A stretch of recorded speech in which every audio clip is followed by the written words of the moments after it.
अस्सलामुअलैकुम एवरीवन, कैसे हैं आप सब। उम्मीद है सब खैराफियत से होंगे।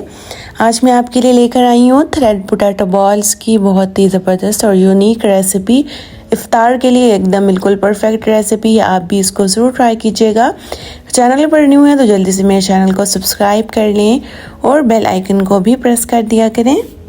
ये रेसिपी बहुत ही मज़ेदार और बहुत यूनिक सी रेसिपी है। ऊपर से ये इतनी क्रंची और अंदर से इतनी सॉफ्ट होगी। तो आपने क्या करना है, जल्दी से वीडियो को सेव कर लेना है। चलिए आइए वीडियो स्टार्ट करते हैं। यहाँ पर सबसे पहले हमने आलू को क्रश कर लेना है। आलू को आप यहाँ पर चाहे मैश कर लें, क्रश कर लें, लेकिन बेहतर यही रहता है कि आलू को यहाँ पर क्रश कर लिया जाए ताकि इनके अंदर कोई गुठलियाँ बाकी ना रहें। अच्छी तरह से हमने यहाँ पर इनको ना क्रश कर लिया। उसके बाद स्पाइसेस ऐड करेंगे। 1 टीस्पून कुटी लाल मिर्च और हाफ़ टी स्पून ज़ीरा पाउडर ऐड कर देंगे और हाफ़ टी स्पून इसके अंदर हम धनिया पाउडर ऐड कर देंगे और 1 टीस्पून हम इसके अंदर नमक ऐड कर देंगे और ये थोड़ा सा मैं इसके अंदर अदरक का पाउडर ऐड कर रही हूँ, हाफ़ टी स्पून के जितना। और ये 1 टेबल स्पून इसके अंदर कॉर्नफ्लोर ऐड करूँगी। हरा धनिया और हरी मिर्चें हैं, ये भी हम इसके अंदर ऐड कर देंगे। ये सारी चीज़ें ऐड करने के बाद हमने इसकी अच्छी तरह से मिक्सिंग कर देनी है। बहुत ही ज़बरदस्त तरीके से हमने इन सब चीज़ों की मिक्सिंग करनी है। मिक्सिंग करने के बाद थोड़ा सा मिक्सचर हमने हाथ में लेना है और एक बॉल बना लेनी है, गोल सी बड़ी साइज। ठीक है, यहाँ पर आप देखें इसका साइज़ ये कितनी मैंने बनाई है। इसी तरह से करके हमने सारे मिक्सचर की बॉल्स बनाते जाना है। यहाँ पर आप देखें इतनी बड़ी बड़ी बॉल्स हमने बनानी है थ्रेड पोटैटो बॉल्स के लिए ना। चलिए जी, बॉल्स सब रेडी हो चुकी हैं। अब हमने नेक्स्ट क्या करना है, समोसा पट्टी लेनी है। मार्केट से ले लें, अगर आप घर में बना रहे हैं तो घर में ले लें। तो जी यहाँ से पर समोसा पट्टी हमने 3-4 समोसा पट्टी है ना एक साथ फोल्ड कर लेनी है, उनको सेपरेट करके। उसके बाद हमने इनको लंबाई में जो है ना फोल्ड करते जाना है। फोल्ड करने के बाद हमने छुरी की मदद से इसकी बारीक बारीक ना स्ट्रिप्स में कटिंग करते जाएंगे। ठीक है, वीडियो अगर आपको समझ ना आए तो आप दोबारा पीछे करके देख सकते हैं। फोल्ड करने के बाद हमने इनको बारीक बारीक जो है ना स्ट्रिप्स में इस तरह से कट करते जाना है। हमें इसके थ्रेड्स बनाने हैं। ठीक है, बॉल्स के ऊपर लगाने के लिए हमें इसके छोटे छोटे से थ्रेड्स बनाने हैं। तो इस तरह से इसकी जो कटिंग है ना वो करनी है। चलिए जी, यहाँ पर देखिए माशाल्लाह कितनी अच्छी सी जो है ना इनकी कटिंग इजीली हो जाती है। कोई इतना ज़्यादा मुश्किल काम नहीं है।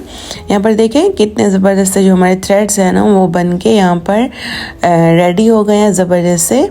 इनकी कटिंग भी बहुत ज़बरदस्त लग रही है। कटिंग आपने इनकी इतनी ही करनी है बारीक बारीक, ताकि जब हम पोटैटो बॉल्स के ऊपर लगाएं ना तो ये लगे हुए अच्छे भी लगें, ज़्यादा बड़े बड़े अच्छे नहीं लगेंगे। यहाँ पर सब जो है रेडी हो चुके हैं। ये एकदम यूनिक और बहुत ही डिफरेंट सी रेसिपी है। आप भी इसको ज़रूर ट्राई कीजिएगा, इंशाल्लाह आपको बहुत अच्छी लगेगी। और यह है मैदे की स्लरी। मैदा डाल के इसके अंदर मैंने पानी डाल के इसका बैटर सा जो है ना रेडी कर लिया था, जो ना कि बहुत पतला है ना ही बहुत गाढ़ा है। नेक्स्ट हमने क्या करना है, एक बॉल लेनी है। आलू पोटैटो बॉल जो हमने बनाई है उसको हम मैदे के बैटर में डिप करेंगे अच्छी तरह से चारों तरफ से, ताकि मैदा जो है चारों तरफ से अच्छी तरह से ना लग जाए। उसके बाद हमने क्या करनी है, जो थ्रेड्स हमने काट के रखी हैं इनको हमने हाथ में लेना है और इस बॉल को इनके ऊपर रख देना है। ऊपर रखने के बाद ये ऑटोमेटिकली खुद चिपक जाएंगी, क्योंकि मैदा लगा हुआ है। तो इनको हमें कोई ख़ास चिपकाने की मतलब वो नहीं करनी पड़ेगी, बल्कि जैसे हम ये रखेंगे ना ऊपर तो ये खुद ब खुद ही जो है ऊपर चिपक जाएंगे। अच्छी तरह से हम थोड़ा सा प्रेस कर देंगे ताकि थोड़ी सी अच्छी सी जो है ना शेप आ जाए। यहाँ पर देखें कितनी ज़बरदस्त सी हमारी पोटैटो थ्रेड बॉल जो है वो रेडी हो चुकी है। एक इसी तरह से करके ना हमने सब जो है तैयार कर लेनी है। पहले मैदे में डीप करेंगे, उसके बाद हमने जो है वो थ्रेड्स जो समोसा पट्टी की हमने काट के रखी थी वो चिपकाएंगे और बहुत ही ज़बरदस्ती जो है हमारी ना ये बॉल्स रेडी हो चुकी हैं। यहाँ पर देखें कोई मुश्किल नहीं इनको बनाना, जस्ट आप इनको ट्राई करें तो आप इससे भी बहुत अच्छी बना पाएंगे इंशाल्लाह। नेक्स्ट ऑयल गरम करके इनको हमने फ्राई करना स्टार्ट कर देना है। फ्राई करने का जो सिंपल प्रोसेस होता है कि मीडियम टू हाई फ्लेम पर कुक किया जाता है। तो एक साइड से जब ये ब्राउन हो जाए तो इनको हमने चारों तरफ से जो है ना अलट पलट के अच्छी तरह से इनको प्यारा सा ब्राउन सा जो कलर होता है ना वो दिलवा लेना होता है। तो जी ये हम अपने बहुत ज़्यादा हाई फ्लेम पे भी नहीं करना, ऐसा ना हो कि ये एकदम ऊपर से जलना स्टार्ट हो जाए। तो इसलिए मीडियम टू हाई फ्लेम पे जो है इनको कुक किया जाता है। यहाँ पर देखिए अच्छा सा प्यारा सा जो कलर था ना, रिक्वायर्ड कलर, वो यहाँ पर आ चुका है। तो अब हम इनको निकाल लेंगे। यहाँ पर देखिए कितना ज़बरदस्त इनका कलर आया माशाल्लाह। चलें जी, इसी तरह से करके बाकी भी जो है ना वो मैं फ्राई कर लूँगी। कुछ मैंने फ्रीज करके रख ली थी और कुछ को यहाँ पर मैं फ्राई कर रही हूँ, क्योंकि इफ्तारी में इतना सब कुछ खाया नहीं जाता, इसलिए मेरी कोशिश होती है कि कम क्वांटिटी में चीज़ें बनाऊँ। तो जी यहाँ पर देखिए माशाल्लाह हमारी जो थ्रेड बॉल्स हैं ना वो बिल्कुल रेडी हो चुकी हैं। थ्रेड पोटैटो बॉल्स एकदम ऊपर से आपको देखने में एकदम क्रंची लग रही होंगी।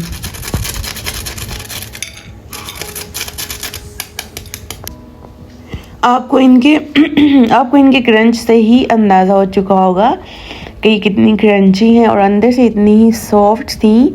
बहुत ही मज़ेदार और बहुत डिफरेंट सी रेसिपी है। आप भी इसको ज़रूर एक दफ़ा बनाकर ट्राई करें, आपको भी बहुत मज़ा आएगा खाने में भी और बनाने में भी, क्योंकि बहुत टेस्टी और मज़े की जो है ना बन के तैयार होती हैं। केचप के साथ खाएँ, चटनी के साथ खाएँ, आपको दोनों तरह से ये बहुत मज़े की लगेगी। चलें जी, उम्मीद है मेरी आज की रेसिपी, आज का वीडियो आपको बहुत अच्छा लगा होगा। वीडियो अच्छा लगा है तो वीडियो को लाइक कर दिया करें, शेयर कर दिया करें और कमेंट्स करके बताया करें कि आप मेरी वीडियो किस सिटी से देख रहे हैं। मुझे कमेंट्स पढ़ के अच्छा लगता है। और चैनल पर न्यू होते हैं तो चैनल को भी सब्सक्राइब कर दिया करें, बेल आइकन को भी प्रेस कर दिया करें। चलें जी, आप वीडियो को करें एंजॉय। मुझे दें इजाज़त, तब तक के लिए अल्लाह हाफिज़।